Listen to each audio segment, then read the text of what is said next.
30 ఏళ్ల క్రితం ఇంటి నుంచి వెళ్లిపోయిన కొడుకు మళ్లీ తల్లి కళ్ల ముందు నిలిచాడు. ఓటరు జాబితా ప్రత్యేక సవరణ ప్రక్రియలో తల్లిదండ్రుల ఓటరు ఐడీతో మ్యాపింగ్ తప్పనిసరి కావడంతో స్వగ్రామానికి వచ్చిన కుమారుణ్ణి చూసి కుటుంబ సభ్యులు ఆనంద బాష్పాలు పెట్టుకున్నారు. కర్నూలు జిల్లా ఎమ్మిగనూరులో చోటు చేసుకున్న ఈ భావోద్వేగ ఘటన అందరినీ కదిలించింది.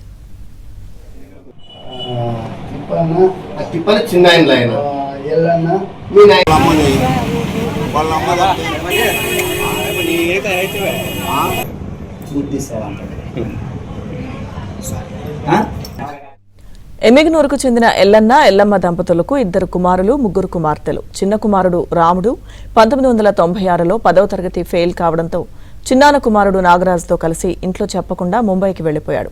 5 ఏళ్ల తర్వాత నాగరాజు తిరిగి వచ్చినా రాముడు మాత్రం కుటుంబానికి దూరంగానే ఉండిపోయాడు.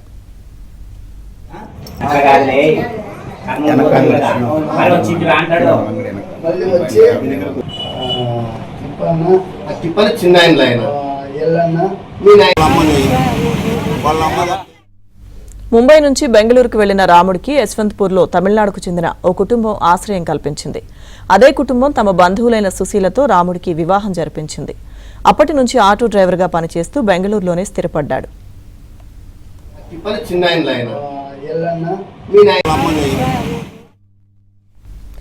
ప్రస్తుతం ఓటరు జాబితా ప్రత్యేక సవరణ ఎస్ఐఆర్ ప్రక్రియలో ఓటు నమోదు కోసం తల్లిదండ్రుల ఓటరు ఐడీతో మ్యాపింగ్ అవసరం కావడంతో రాముడు స్వగ్రామానికి చేరుకున్నాడు. 30 ఏళ్ల తర్వాత కొడుకును కళ్లారా చూసిన తల్లి ఎల్లమ్మ భావోద్వేగానికి లోనైంది.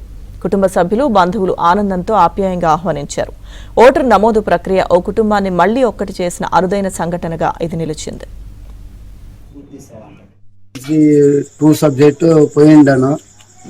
ఇంటికి వస్తే కొడతారు తిడతారని నేను మా నాగరాజన్న పోయి ఓ 4 రోజులు కర్నూలులో ఉంటుంది.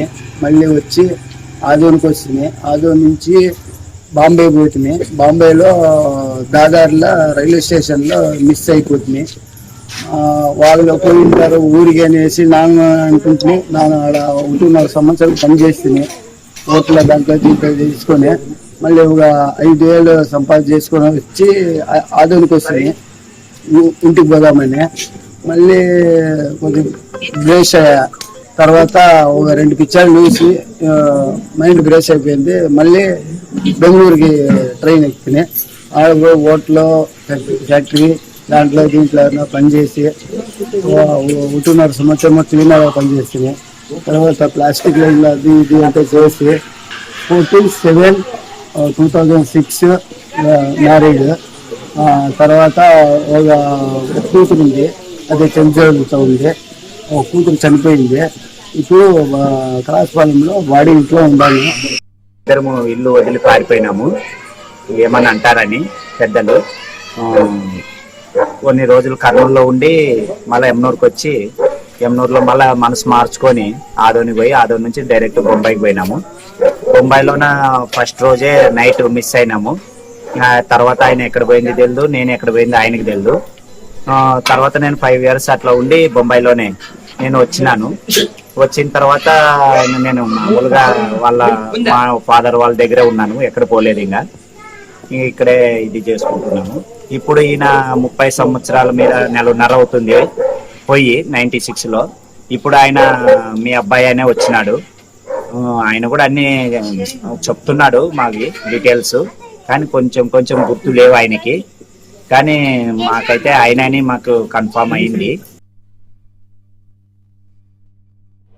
చిన్న